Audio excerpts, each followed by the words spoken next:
Hey guys, my name is Edward Matson. I'm the owner of Matson Fishing and Films. I also own the fishing vessel Heather Rain here in Valdez, Alaska. We fish in Prince William Sound, and this summer we're going to try to give you a little glimpse into our life as a commercial fisherman in Alaska.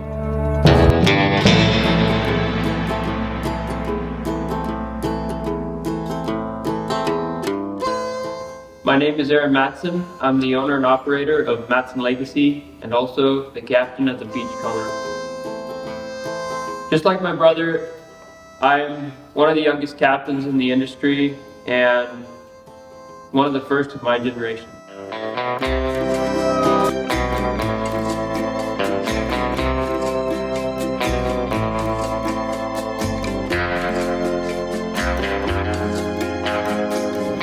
Hey guys, my name is Adam Matson. I work aboard the Beachcomber. I'm a skiff operator, and I've been fishing for a few years and doing 2 years with Aaron here. And I'm very passionate about it, and I love to get the season started.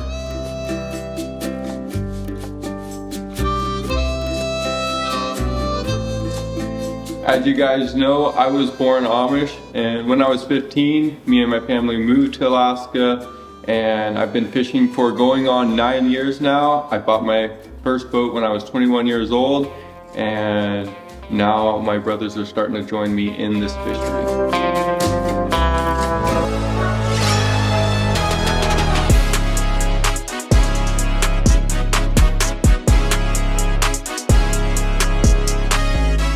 So, a friend of mine come home one day and said, "Hey, Edward, I found this opportunity on this fishing boat. This guy's looking for a hand." I was like, I don't know anything about fishing, but I went and talked to the guy and ultimately made the crew, and little did I know that decision would affect not only my life, but my family's life and like the trajectory of our careers.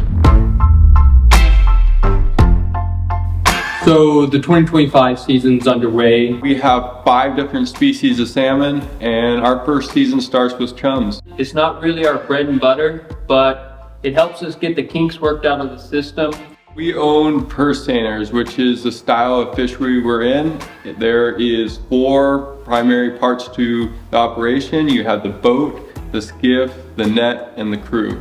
Once the snow melts, we start working on the net. We lay it out and we start working on the holes that were created from last year. It can be a daunting task. Our nets are just over a quarter-mile long and can cost upwards of $100,000. They're quite elaborate, and there's a lot of parts and pieces to them. It's a great crew and family building exercise for us in the spring, and we usually start our season by working on them. Better get the sheriff, something's going down. 5 crazy cowboys heading into town. So putting the net on the boat, you know, we've worked hard, we got the net fixed, we got the boat fixed, we're ready to go. When we get to that point and we're loading the net on the boat, it's such a great feeling. It can be such a challenge to get it all done, and it's just great to get to that point and we're ready to go fishing. Both of my brothers got their boats ready. We got the groceries loaded, the crew is ready, we're excited. Let's get the season underway. The chum season's underway. I've been fighting to get out of town, and I run up to say goodbye to my baby and wife, and that's when I got the call. So I got this call from Aaron. I was like, Edward, you're not gonna believe what just happened. And I could tell immediately that something was wrong by his voice. I just got a call from the guys and my auxiliary engine blew up. So when I got down to the boat, got down in the engine room, there was smoke everywhere, oil just everywhere, and the generator had a push rod sticking out the side of the block. First of all, I just want to say how crucial this engine is to the operation. The engine powers the generator. It's a 4J V1 Isuzu diesel engine, and it keeps our fish cold and keeps us fishing. At this point in the season, I didn't have the funds to buy a new engine. A new engine is hard to come by, let alone get to Alaska. I mean, who's gonna have a 4J G1 Isuzu sitting on the back shelf? Over the years that I've fished here in Alaska, I have broken a lot of parts, and they can really make or break your season. Parts are very hard to get up here, and this is where having the right connections, the right friends, the right family, the people that are willing to reach out and help you in these times, that is going to make or break you as a commercial fisherman. So I started making calls around, and I was able to find an engine sitting in here in town in someone's shop. Even though this was an expensive problem right off the bat in the season, I could see the relief in Aaron's eyes when he found a solution for it. So Aaron gets the new engine coming down the boat. We start disassembling the old engine. We decide that it's easier to disassemble it piece by piece to get it out of the boat rather than cut a hole in the boat just because it was too big to get out. So it only took us about 3 hours to disassemble the engine, and we got it out and got a good night's rest, and we got ready to put the new one in. So after getting the old engine out, I knew that they had it under control, so I packed up and we split for the fishing grounds. Can you believe it? He just leaves us. And he says something about he needs to make money or something. It's the first month of the season, and we only have one spot open this year, which is what we call AFK, or Port San Juan. Man, just what we need. I fished this bay as a deckhand, and I've had nightmares about it. In the spring, there's tides, fluctuating of 20 feet. And the current is just like a river rushing in and out. It's a nightmare. It is a beautiful bay, but it's not big. It's a couple miles wide, couple miles long, and sometimes there's half the fleet there for this first month. And yeah, so it's a 13-hour drive for me to get down there, and my autopilot isn't working right now, so it's gonna be a pain. So it's the next day, we got the engine in, and we took off. We headed to AFK. I, as a captain, have never fished AFK as a captain. So it was a new experience to me, and it's a dangerous spot to fish. Well, there is a lot of hang-ups in this bay. It's primarily deep, but there's some reefs you can hang up your net on, and there's this one buoy that everybody that fishes that bay knows. It's got these chains and anchors coming down from under it, and the current just lays your net up against it sometimes. So being able to read the current is pretty crucial when making that set, because sometimes it is unsettable. Yeah, I don't want to talk about that buoy. It just hurts to think about it.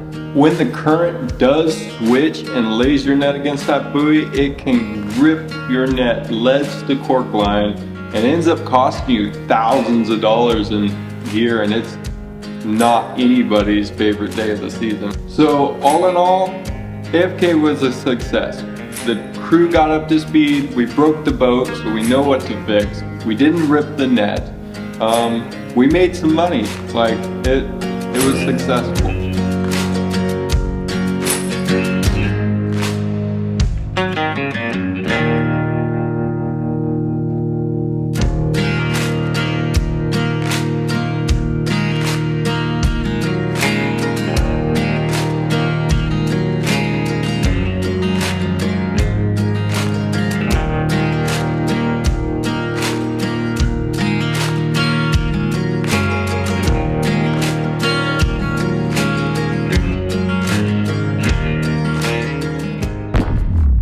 So now we're in the pink season. I'm excited for this part. We're about to start making money and not be crammed in a little bay somewhere. This is where everything counts. Essentially, the next couple openers will either make or break the season. So the first couple openers in Valdez are usually the biggest of our season. And being that, they're very crucial to making money for the season. So being in the right place at the right time for these openers can really change your season, whether it's going to be a good one or not, and it kind of sets your vibe for the rest of the season as well.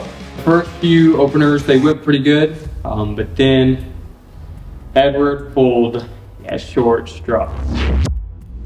So the first opener went good. I had a great day. And then my second opener in Valdez, it was going good. I located a large school of fish, just a black water fish. I was ready to set down on them. The set went good. I wrapped them up. I'm getting ready to close the net, and my crew starts yelling. I knew something was wrong. I saw him across the bay fighting with this net for a couple hours, and I just couldn't get him over the phone or the radio.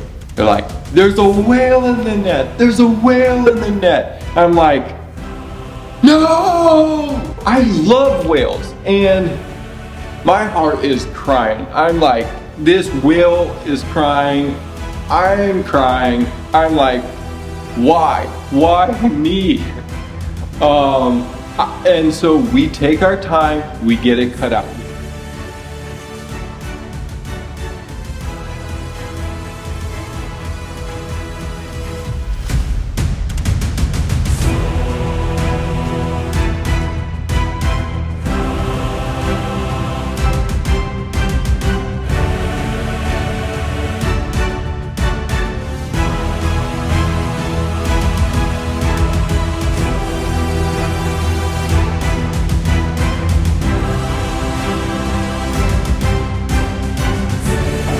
Get all the web off of it and it swims off. I'm like, oh, a breath of fresh air. My guys are like, he's swimming away. We watch it with binoculars. It looks fine. It's not, hurt or anything. And then we start pulling our net in, and the hole is huge. I'm just like, I can't do anything. There's no way I can catch fish. The hole is 20% of my net is gone. It's ripped to shreds. So I head to town. I got the call. Edward said he was headed to town, and his net was absolutely thrashed. And for the remainder of that day, we sat on the dock and sewed net.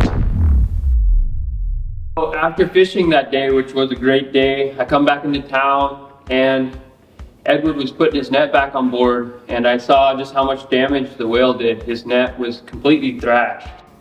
But regardless of all that, life goes on. We made it through that day, got our gear back together. Nobody got hurt. That is a positive. If I can make it through my career without anybody getting hurt, that will be a success. Whether I become rich while doing it or not, that's another story. But we were ready for the next opener, and I'm happy with that.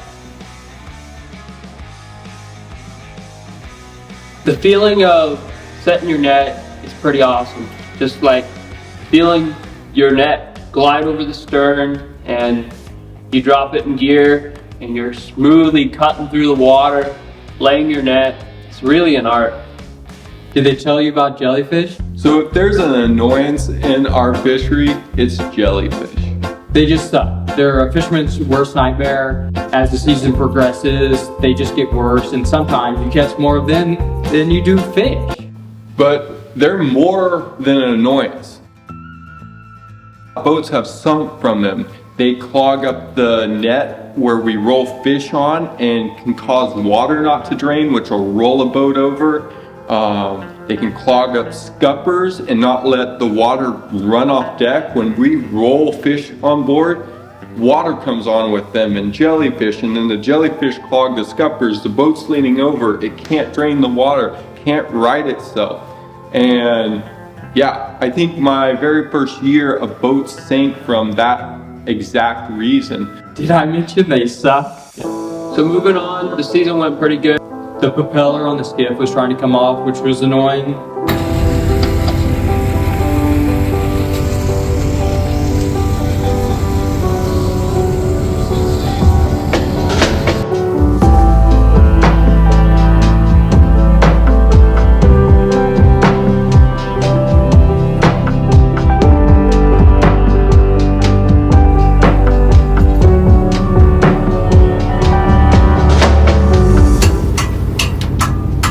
Brothers are for, right? prop was coming off the skiff, so you know, we're here fixing it.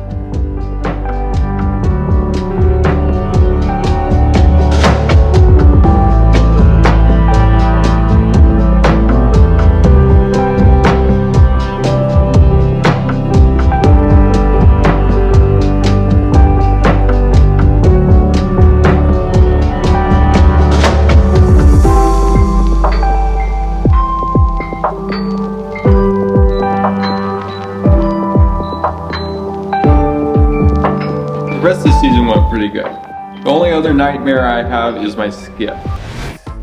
It's the best pain in the butt I've ever owned. I think Edward's skiff is cursed. But sometimes it just doesn't want to run. Edward spent multiple days working on his skiff and he thought he had it fixed each time. This summer, my transmission goes out. It's freshly rebuilt. And as I had to be back out on the fishing grounds the next day, I don't know what I'm gonna do. And so I end up stripping everything out of the transmission, laying it out, welding it together. Edward is crazy. Don't try that at home. Put it back in, and we went fishing. It's permanently and forward, but it's a jet, so it doesn't kind of matter. And now I don't have to worry about it. And I'm tempted to just leave it in there like that because I'm never gonna have to worry about that thing. Later on in the summer, I end up with another problem. I'm getting air in the fuel from somewhere and I can't figure it out. I'm changing fuel lines. I'm changing everything I can think of. I can't figure it out. Halfway through the opener, it would just quit. You need the skiff to hold you off the net when you're pulling gear. I have pulled gear before without a skiff and got away with it. If you want to hear about a nightmare, you should hear about the last time it broke down. There was this one opener that it was going good. The fish were running, the skiff was running good, and then partway through the day, it just dies and we're pulling gear. So it's a problem. We got half the gear on the boat, half the gear in the water. The wind's pushing me into my own net. I got no skiff. It's a bad situation. It's going good. It's going great. We're loading the boat. Great day, sunny day, awesome day. I get the call from Edward. Edward's like, I'm in the Narrows. There's a tanker coming, going to smack me. I got my net tangled up with my propeller. When Edward said he got himself wrapped up, he wasn't lying. He got himself wrapped up like a Christmas present. I need help. My skiff's dead. I'm drifting.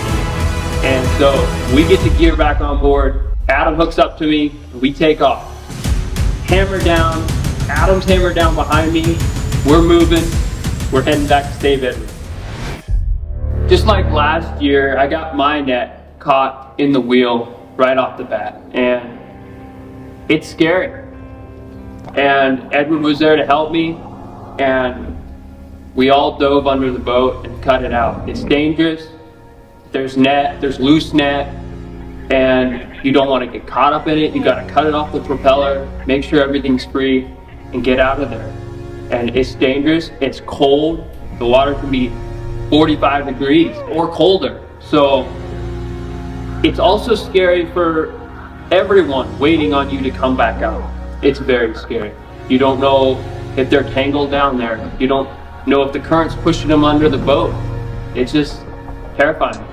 After getting his skiff untangled, I grabbed his net and I unwrapped him, and then we sent a diver down to finish untangling it and make sure everything was clear.